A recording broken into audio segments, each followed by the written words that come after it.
Hi, welcome to Ox Tools. I'm Tom. A YouTuber asked a question that's of general interest. His question was, or their question was, pins or keys in the bottom of the milling machine vise. And there's a couple ways you can go on this, and so I'm just going to give you Tom's 2 cents worth here on this deal. So the guy I learned from, some of these Kurt Vises, they come with a swivel base on them, and when you first look at it, you go, wow, that's pretty cool, it looks convenient, blah blah blah. Well, one of the things it does is it sucks up about 3 inches of your vertical height, and you've been watching some of the videos that I've been shooting, and I've used pretty much the full range of movement of this machine here. So the first thing he did was just get rid of those things. They were under all the workbenches and covered in dust and chips, and nobody used them. The other thing was, some of the guys like to have these little keys in the bottom of the vise. And I'm going to go ahead. This is indicated in, but I don't really care because it's pretty easy to do. We're going to take this off real quick, and we're going to retram it and everything. But what we'll do is we'll flip it up, and you'll see there's a couple of grooves in the bottom of this. And so if you do a nice job and you machine some keys that fit this, now they got to be stepped a little bit too, because this is 11/16 in Kurt's infinite wisdom. These are 11/16, and most standard milling machines are 5/8. Hello, so you got to make these silly little stepped keys, right? And you got to make them really good to be able to drop the vise down on the mill and have it be within a few tenths going across 6 inches. So there's that, and if you don't make them out of something durable, they get beat up, and you got to remake them every once in a while, and yada yada yada, right? Well, so this guy I learned from, his attitude was just get rid of the keys. It takes you 2 seconds to indicate the thing anyway, if you know what you're doing. And also, his point was you ought to be using your indicator a lot, and this is really the measure, right? It qualifies your work. Indicators generally don't lie, although sometimes they fool you. So if you're using your indicator all the time, it's good. It's a good thing. So I kind of picked up his methodology there. Now, if I was building a big tombstone or something like that, and I wanted to locate these for a CNC, and I wanted to have them be on there basically forever, yeah, I'd key them and pin them and lock them down, in a more permanent way. So here's one of the things the benefits that I think is now when you don't have these silly things sticking off at the bottom, you can move this thing around. You don't have to pick it up. Okay, I don't know about you, but my back's not that great anymore. So you can kind of slide things around and get it up close to you and get it off of the machine. You got to do an angle setup. You just swivel it over, ba-bum, you're done. And it's nice and smooth on the bottom. Okay, you don't put it on the workbench; it doesn't tear up your workbench, etc. So I just kind of got used to indicating the vise, quickly and frequently. So something that people should be doing. You should be tramming your head at least once a month, and checking your vices every time they go on and off. And if you got some fussy work, hey, trust but verify, right? Check it out. So we'll go ahead and put this one back on. Before we do that, I want to show you a couple of deals here. Actually, let's bring this back. So this is my little Starrett magnetic indicator stand that I've had for 30 years, something like that. And it's got a good magnet, and you can move this thing around and do all this business, right? So you don't really think about it. You just kind of do it and you go, right? well, I don't know, maybe, I don't know, a couple years ago, I saw somebody using one, and I said, "Where did you get that?" And that's this guy here. And this is Noga. This is made by Noga, which is an Israeli company. It makes some pretty cool stuff, deburring tools and some other things. But and there's a Swiss company, Vise, that makes a similar one. What this is it's got a single locking knob here for both articulations. So you can manipulate this thing around, and it's got some notches here, so you can really swivel this thing around, and you can put it anywhere you want, and then boom, one knob and you're done. Okay, and then it's got a little fine adjust here. I don't use the fine adjust very much, and it'll hold a dovetail, the little what is it, 5mm dovetail, and it'll hold a 3/8 shank of an indicator. This is the kick-ass indicator stand that's out there. It's really nice. There's a lot of knockoffs of it. I haven't played with any of the knockoffs. I have this Noga, and I have a Vise at work, a very small one, and it works wonderfully. And you know, sorry, Starrett, but you really need to get cracking, guys. You were really good tool makers many years ago, but you're behind the curve now. Okay, so the one with all the segments and the cable that goes through it is not cutting it. Okay, and this one is behind the curve now too, guys. So if you have a chance to try one of these, I highly recommend it. We're going to use it here to indicate this vise. But I'm in love with this thing, if you can't tell. So let's get this up close to where we're going to be here. Ouch. Something like that. So, you know, these are just 1/2-inch bolts here.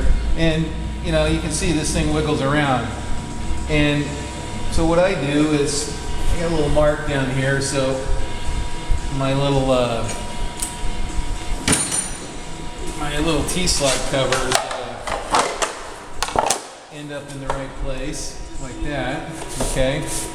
And what I generally do is I push it all the way back. So I pull it forward and I push it all the way back till it bumps up against the back. And then very carefully just try to evenly pull it out, maybe 60 thousandths, something like that.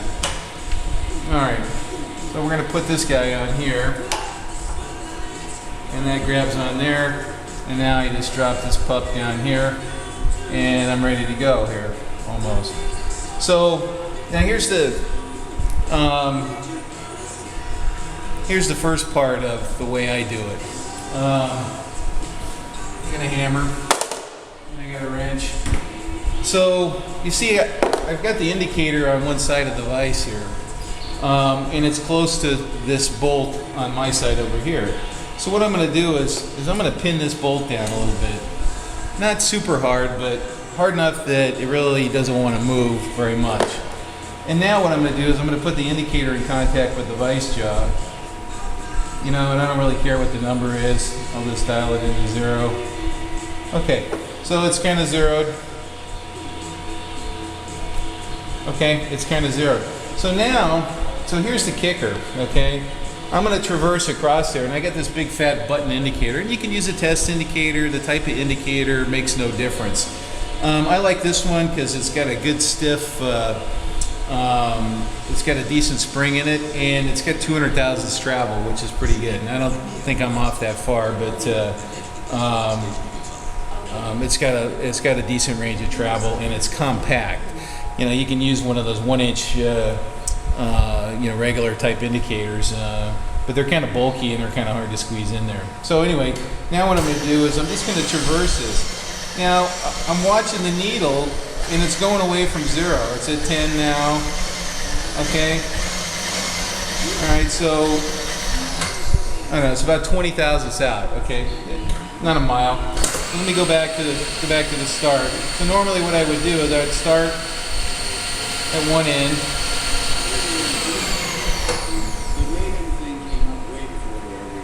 And what I would do is I just start traversing,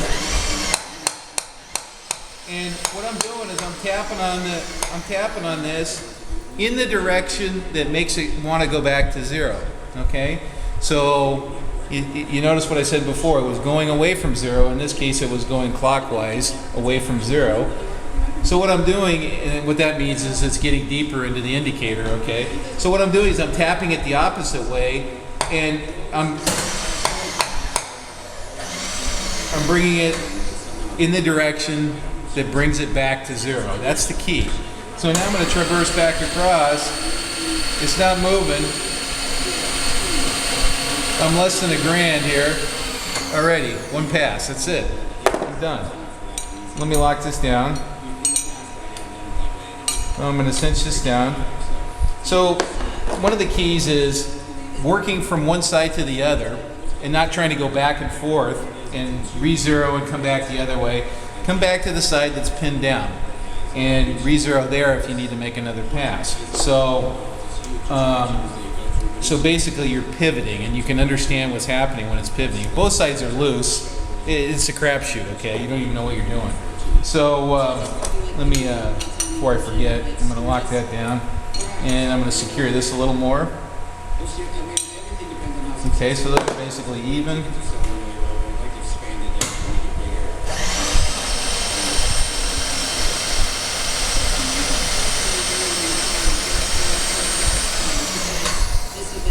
Double check, touch it, make sure it's still touching the part. So I'm less than $1,000 there, so under 25 microns. All right, I'm done. And that's why I don't use keys, because it's so easy to indicate the vise. And so once again, the trick is pin one side down, 0 on that side, and when you start moving and you see the indicator going away, move the vise in the direction that brings the indicator needle back to 0. And that's really Tom's 2 cents worth there on that. And get yourself one of these Noga indicators, because you're gonna love it. And anyway, that's it. Tom's 2 cents done. Bye. So after I turned the video off, I said, I had to just zoom in on that, right? And so people can see what's going on. They can see the indicator move and all that, and actually see what I'm doing when I'm moving the vise. So we're just going to bring this up, and we're going to 0 the indicator right there, okay? And then this side over here is pinned down. I've tightened this side, and I've 0'd on this side. So what we're going to do is I'm going to start traversing, and I'll take 2 passes. Okay, so you can see the indicator is moving clockwise away from 0. Okay, and we're 24 thousandths or something out. Okay, so let's go back to the start. Swivel this over a little bit like that. All right, I'm going to re-zero that. Okay, so here we go. We're going to start traversing, and you see it's moving away from 0.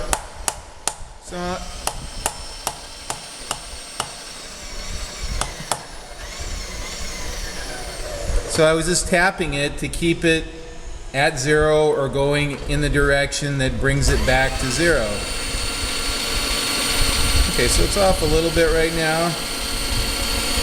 Not much. Okay, so we're minus 2.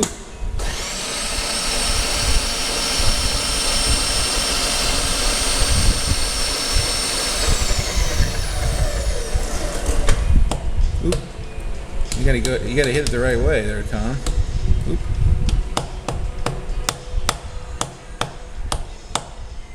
Let's try that. Alright, that's it right there.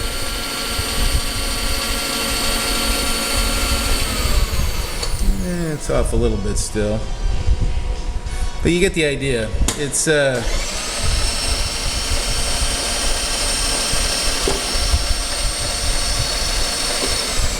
that's pretty good. Alright. So now I'll lock this side down.